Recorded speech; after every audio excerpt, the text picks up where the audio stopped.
भगवान की जय। अलवेली सरकार की जय।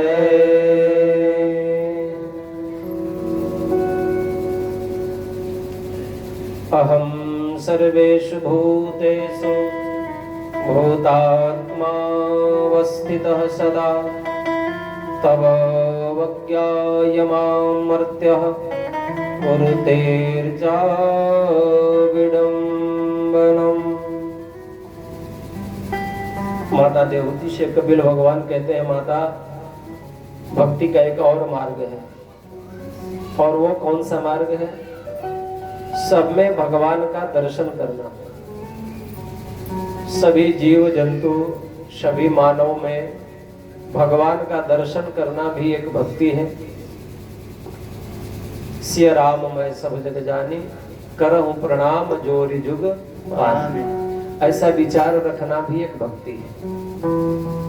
अगर पूरे संसार में सब में आपको भगवान दिखते हैं तो आप ये समझो कि मैं एक भक्ति ही कर रहा हूं। महाराष्ट्र में एक संत हुए, एकनाथ जी महाराज। आप लोग नाम शायद जानते होंगे। महाराष्ट्र संतों की धरती है। महाराष्ट्र में बहुत बड़े बड़े संत हुए। संत तुकाराम जी, एकनाथ जी महाराज, तुकड़िया जी महाराज, ऐसे कई संत हुए जो बहुत बड़े तपस्वी संत हुए। एक बार संत तुकाराम जी गंगोत्री से गंगा जल भरे और रामेश्वरम पैदल जा रहे थे भगवान को चढ़ाने के लिए। अब पैदल नंगे पांव यात्रा रामेश्वरम पहुंचने ही वाले थे। कुछ पहले उन्होंने जंगल में देखा एक गदहा पानी के बिना तड़प रहा है। पानी ढूंढ रहा है, उसको पानी नहीं मिल रहा है। तुकाराम जी ने कहा, हे रामेश्वर भगवान, इस जल को आपको चढ़ा करके क्या करूंगा जब ये बेचारा पानी के बिना मर ही जाएगा। तो मैं ये पानी इस गधे को पिला दे रहा हूं। आपको जैसा समझ में आए वैसा फल हमें प्रदान कर देना। और संत तुकाराम जी ने पूरा जल उस गधे को पिला दी और भगवान उसमें से प्रकट हो गए। रामेश्वरम भगवान ने तुकाराम जी को दर्शन दिए। तो हम यदि सब में भगवान का दर्शन करें, तो गड़िया जी महाराज, उनके साथ भी एक बार ऐसे हुआ था। किसी जंगल में थे और लिट्टी लगा रहे थे। लिट्टी लगाए और आग में गाड़ करके चले गए पानी लाने। तब तक एक कुत्ता आया और उसमें से लिट्टी निकाला और लेकर के भागने लगा। तब आगे आगे कुत्ता भाग रहा है, पीछे पीछे तुकड़िया जी महाराज। बोला, रे विठल ना तो रुको तो सही, थोड़ा घी चपड़ लेने दो, बिना घी का लिट्टी खाओगे। उस कुत्ते में से भगवान का दर्शन हुआ। विठलनाथ जी क्या, विठलनाथ जी नहीं, भगवान कृष्ण जी को गुजरात में लोग विठलनाथ जी कहते हैं। कहने का तात्पर्य है कि सब में यदि हम भगवान को देखने लगे तो ये बहुत बड़ी भक्ति है। कपिल भगवान कहते हैं, माता कई लोग अपने शरीर को हृष्ट पुष्ट बनाने के लिए, मजबूत बनाने के लिए मांसाहार का सेवन करते हैं, परंतु सच्चाई ऐसा कुछ नहीं है। मांसाहार करने से शरीर पुष्ट नहीं होता। दूध दही घी खाने से शरीर पुष्ट होता है। मांसाहार करने से बुद्धि भ्रष्ट होता है, बुद्धि बढ़ता नहीं। हमारे देश में नहीं, पूरे दुनिया में जो बहुत बड़े विद्वान हुए, दार्शनिक हुए, वो सबके सब शाकाहारी हुए। मैं अपने देश की नहीं, मैं विदेशों की बात कर रहा हूँ, जहाँ मांसाहार प्रशस्त है, लोग मांसाहार करते हैं। वहां भी बहुत ऐसे लोग हुए जो शाकाहारी हुए। अपने शरीर को पुष्ट करने के लिए किसी जीव का हत्या नहीं करना चाहिए, ये बहुत बड़ा पाप है। कपिल भगवान कहते हैं कि माता, बालक जब अपने माता के गर्भ में आता है तो अति सूक्ष्म स्वरूप होता है और वो धीरे धीरे बढ़ते हुए 3 महीना बीतने के बाद में एक संपूर्ण शरीर धारण करता है। पुत्र दाहिने कुक्षी में और कन्या बाएं कुक्षी में वास करती है। माता देवती ने कहा, बेटा माता के गर्भ में बालक को बहुत सुख होता होगा, क्योंकि वहां तो उसको किसी प्रकार की चिंता है नहीं। कपिल भगवान ने कहा, माता गर्भवास समम दुखम न भूतो न भविष्यति। मनुष्य को मां के गर्भ में जितना कष्ट होता है शायद उतना कष्ट उसको कभी नहीं होता। और कष्ट कैसे होता है? माता कभी तीता खा ले, कभी गरम खा ले, और गर्भ में सूक्ष्म कीटाणु रहते हैं जिससे उस बालक को बहुत कष्ट होता है। गर्भ में 8वां महीना जब होता है तो उस बालक को अपने पूर्व जन्म की याद आती है। हमने जो पूर्व जन्म किया है, माता के गर्भ में 8 महीने का जब बालक होता है तो उसको याद आने लगती है कि हमने क्या क्या किया है। अब वो भगवान से प्रार्थना करता है, भगवान अब मुझे बाहर करो, यहाँ बहुत कष्ट है और मैं बाहर जाऊंगा तो केवल आपका भजन करूंगा, आपका कीर्तन करूंगा, आपका ध्यान करूंगा, मनन करूंगा। बहुत भगवान से प्रार्थना करता है। और जब समय आता है तो मातृगर्भ से बाहर इस संसार में आता है। माता देवती ने कहा कि तब तो बेटा अब इस संसार में उसको सुख होगा। कपिल भगवान ने कहा, काहे का सुख? यहाँ जन्म लेने के बाद भी कभी सुख नहीं मिला, क्योंकि आदमी को संतोष ही नहीं। दीन कहे धनवान सुखी, धनवान कहे सुख राजा को भारी, राजा कहे महाराजा सुखी, महाराजा कहे सुख इंद्र को भारी। इंद्र कहे चतुरानन को सुख, ब्रह्मा कहे सुख विष्णु को भारी। तुलसीदास विचार कहे हरि भजन बिना सब जीव दुखारी। संसार में कोई सुखी नहीं है। अभी 1 मंजिला बिल्डिंग बना, मन में विचार आया 2 मंजिला बन जाता, 2 मंजिला बन जाएगा, बगल वाले का 3 मंजिला हो गया, मेरा भी हो जाता। सुख नहीं है। अब 3 मंजिला हो गया, अब होगा कि चलो यहाँ से अच्छा होता बनारस में बना लेते, बनारसों बन गया, ठीक नहीं है, दिल्ली बन जाता, वहाँ बन गया। अब 4 चक्का ले लेते। कहने का तात्पर्य है कि जब तक संतोष नहीं है तब तक सुख नहीं। आप दौड़ते रहिए, दौड़ते रहिए। कपिल भगवान ने कहा, माता जन्म लेने के बाद भी यहाँ कोई सुख नहीं। आप जब जन्म लेते हो लोग बधैया सोहर नाचना गाना खूब करते हैं, घर में बालक हुआ है, खूब आनंद उत्सव मनाते हैं कि चलो मेरे साथ एक और जुड़ गया। बालक को माता बिस्तर पर सुला देती है, उसी बिस्तर पर अपनी सभी क्रियाएं करता है। माँ को अगर फुर्सत है तो जल्दी धुले, नहीं फुर्सत है तो 2-4 घंटा उसी में पड़ा रहता है। इससे बड़ा कष्ट क्या हो सकता है? थोड़ा बड़ा हुआ लोग स्कूल भेजने लगते हैं, भाई पढ़ने जाओ। माता पिता बालकन बुलावे, उदर भरे सो ही धर्म सिखावे। और आज माता पिता अपने बच्चे को कौन सा धर्म सिखाते हैं? जिससे उदर पूर्ति हो जाए, पेट भर जाए। मैं पहले दिन एक निवेदन किया था आपसे, हर जगह करता हूँ, आपका बच्चा डॉक्टर बने न बने, इंजीनियर बने या न बने, कोई बहुत बड़ी बात नहीं। अगर वो सच्चा इंसान बन गया तो कभी भूखा नहीं मरेगा और आपको कभी दुखी नहीं होने देगा। अगर वो इंसान नहीं बना, वो डॉक्टर बन गया तो दुख आपको भी होगा और जिसका इलाज करेगा उसको भी दुख देगा। वो झूठे 12-14 ठो लिख देगा जांच, बोले जाओ 300-300 रुपए में 12 ठो कराओ। अब 6,000 रुपया बेचारा जांचे में दे करके आया, एक ही का काम था, बाकी का पूरी जी तो फाड़ करके डस्टबिन में फेंक देगा वो। तो अगर सच्चा इंसान नहीं है तो आपको नहीं समाज को भी कष्ट देगा वो। इसलिए आप प्रयास करिए आपका बालक पढ़ लिख करके बहुत बड़ा इंजीनियर डॉक्टर बने या न बने, इंसान बने। माता देवहूति से कपिल भगवान कहते हैं कि यहाँ भी सुख नहीं है।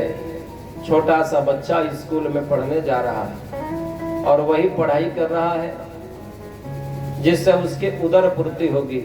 और अब तो हमारी शिक्षा व्यवस्था और बिगड़ गई। पहले तो कुछ ठीक भी था, हम लोग पढ़ते थे तो हिंदी कविता वगैरह। अब तो मैं कह रहा हूँ कि जो BA MA MSc कर रहे हैं ना, B.Ed, उनसे पूछे रामधारी सिंह दिनकर कौन थे, बोले पता ही नहीं। सुभद्रा कुमारी चौहान कौन थी, पता ही नहीं पता है उनको, क्योंकि ये सब इतिहास से सबको उड़ा दिया गया, हटा दिया गया।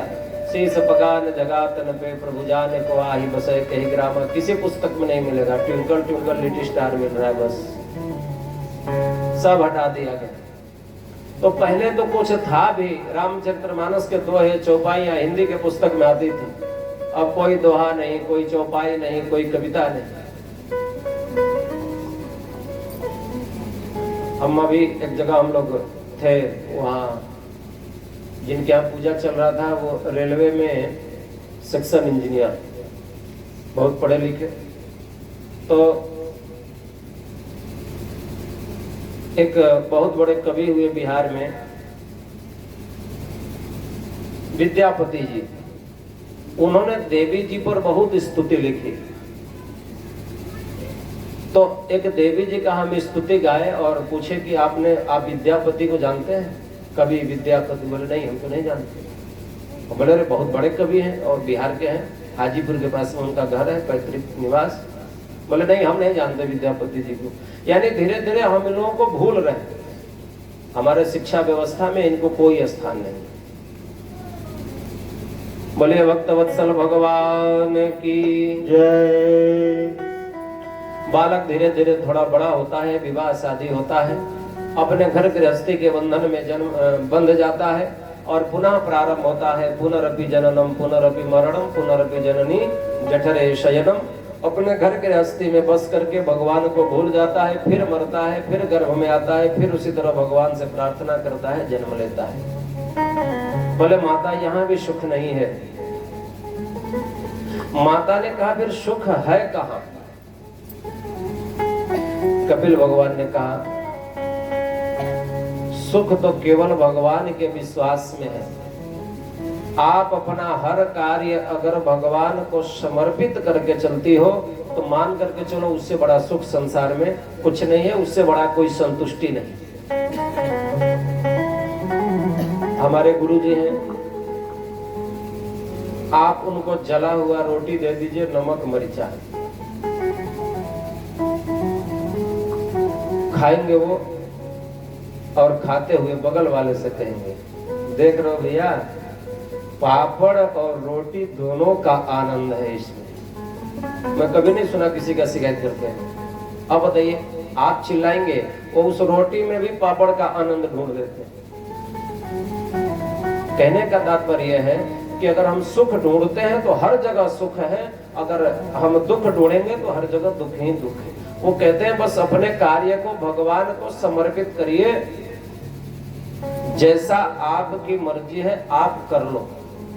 मैं तो बस आपके द्वारा नचाया जाने वाला कठपुतली हूँ, जैसा आदेश करोगे मैं नाचने के लिए तैयार हूँ। और इंसान नाच रहा है, नचाने वाला कोई और है। तो जब कोई और नचा रहा है तो फिर हम नाचने में कमी क्यों करें? जैसा नचा रहा है नचते रहे। एक बेटे का रोल दे दिया, अपने पिता का सेवा कर रहे हैं।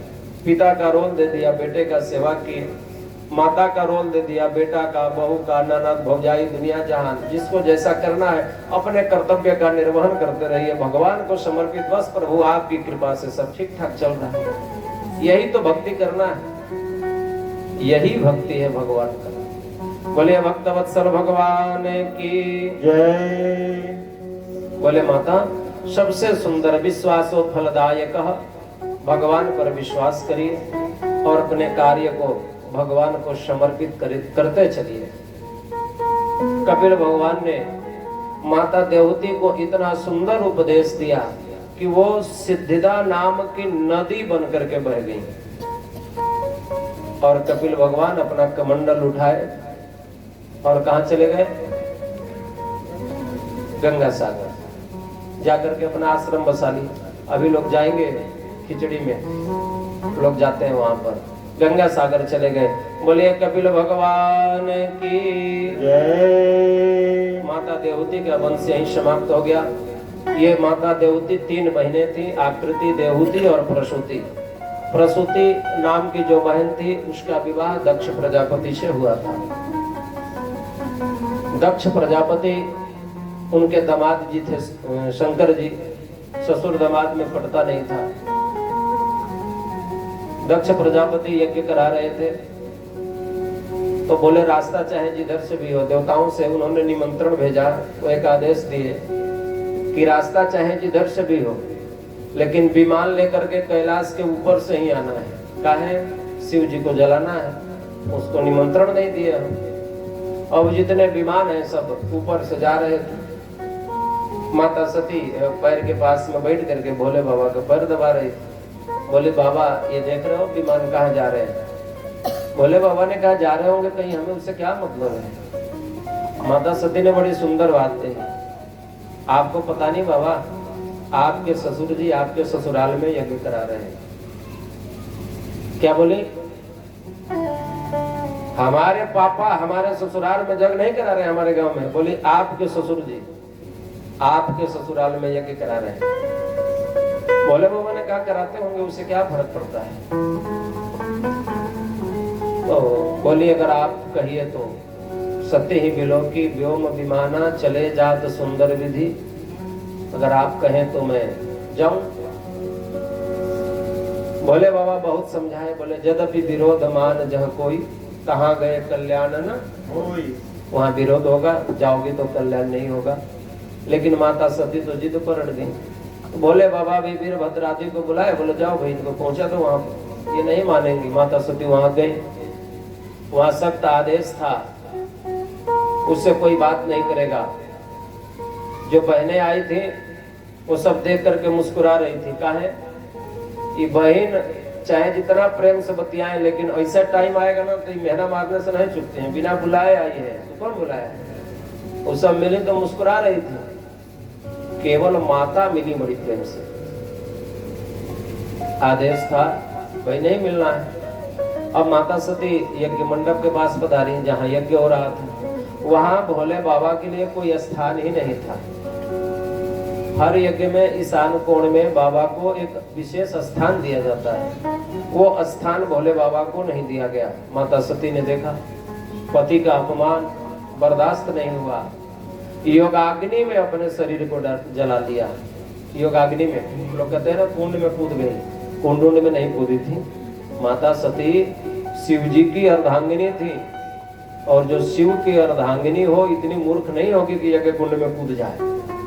योगाग्नि में, यानी इतना क्रोधित हो गई कि क्रोधाग्नि में अपने शरीर को जला दिया, भस्म कर दिया, जला दिया माता सती। भोले बाबा को पता चला तो भोले बाबा भोला है, लेकिन जब भोला व्यक्ति क्रोध में आए तो सीधा तांडव करता है वो। अब भोले बाबा को पता चला माता सती ने ऐसा किया है। अब तो उग्र रूप धारण कर लिए, उनके नंदी भृंगी आए, पता चले आचार्य जी महाराज के दाढ़ी साड़ी सब कबार दिए। क्रोध में भोले बाबा माता सती का पार्थिव शरीर लेकर के पृथ्वी पर विचरण करने लगे। ऐसा लगा पूरे पृथ्वी पर प्रलय आ जाएगा। देवता जाकर के विष्णु भगवान से निवेदन किए। विष्णु भगवान ने अपने सुदर्शन चक्र से माता सती के शरीर के 52 टुकड़े कर दिए। वही 52 शक्तिपीठ कुछ हमारे देश में है और अब कुछ भी देशों में, कुछ बांग्लादेश में चला गया, कुछ चीन में है, कुछ बर्मा में है, बाकी कुछ शक्तिपीठ लगभग 35-37 हमारे देश में, बाकी विदेशों में। उनके कान का कुंडल मणिकर्णिका जो बनारस प्रसिद्ध है, यहाँ गिरा था। इस प्रकार से शरीर का हर अंग अलग अलग गिरा और वहां उस स्थान को हम लोग शक्तिपीठ कहने लगे। बोलिए शिव शंकर भगवान की जय। स्वयंभू मनु के 3 पुत्रियों के साथ में उनके 2 पुत्र भी थे। एक का नाम था प्रियव्रत और दूसरे का नाम था उत्तानपाद। प्रियव्रत का मतलब होता है सुंदर संकल्प और उत्तानपाद का मतलब होता है जिसका समाज में मान सम्मान थोड़ा अधिक हो, उसको उत्तानपाद कहते हैं। प्रियव्रत उत्तानपादौ सतरूपापते सुतौ वासुदेवस्य कलया रक्षायां जगतः स्थितौ। हमारे शास्त्र में एक बात बड़ा स्पष्ट किया गया, जिस घर में हम लोग रहते हैं इसको हमारा शास्त्र घर नहीं कहता है, इसको ये धर्मशाला है। तो घर क्या है? न गृहम गृहमित्याहो गृहिणी गृहम उच्यते। जिस घर में शिक्षित सुसज्जित और व्यवस्थित घर को रखने वाली गृहिणी रहती है उस गृहिणी को ही घर कहा जाता है। ये धर्मशाला है। अगर ये धर्मशाला नहीं होता तो आना जाना नहीं होता है। हमारे दादा परदादा सब इसी में भी रहे होते, लेकिन आए गए हम हैं, हम भी चले जाएंगे कुछ दिन बाद, फिर कोई आएगा वो भी जाएगा। यहाँ आना जाना लगा है और जहाँ आना जाना लगा रहता है वो घर नहीं हो तो धर्मशाला ही है। तो न गृहम गृहमित्याहो गृहिणी गृहम उच्यते, गृहिणी को ही घर कहा गया है। और यह सच्चाई है। अगर स्त्री चाहे तो आपके घर को मंदिर बना दे, स्त्री चाहे तो आपके घर को श्मशान बना दे, स्त्री चाहे तो आपके सर पर ताज सजा दे और स्त्री चाहे तो जब चाह जाए आपकी पगड़ी उछाल दे, क्योंकि घर वही है। मान लीजिए आप घर में फ्रिज में ला करके रसगुल्ला रख दीजिए, गुलाब जामुन, 2 ठो रिश्तेदार आ जाए, केवल एक बार रिश्तेदार के सामने आपसे पूछ दे का चीज से पानी पिलाएं, पूरा कमाई धमाई लीप पोत के खत्म। अब रिश्तेदार को क्या लगा कि इनके घर में पानी पीने की भी व्यवस्था जब भी रखा है। तो वो जैसा चाहे, आपके घर में कुछ भी नहीं है, आपकी व्यवस्था सब बना है, आज सब कुछ रहते हुए भी समाप्त कर दे। स्त्री चाहे तो घर को मंदिर बना दे, स्त्री चाहे तो श्मशान बना दे। बोले भक्तवत्सल भगवान की जय। एक बड़ा सुंदर इसी पर भजन है।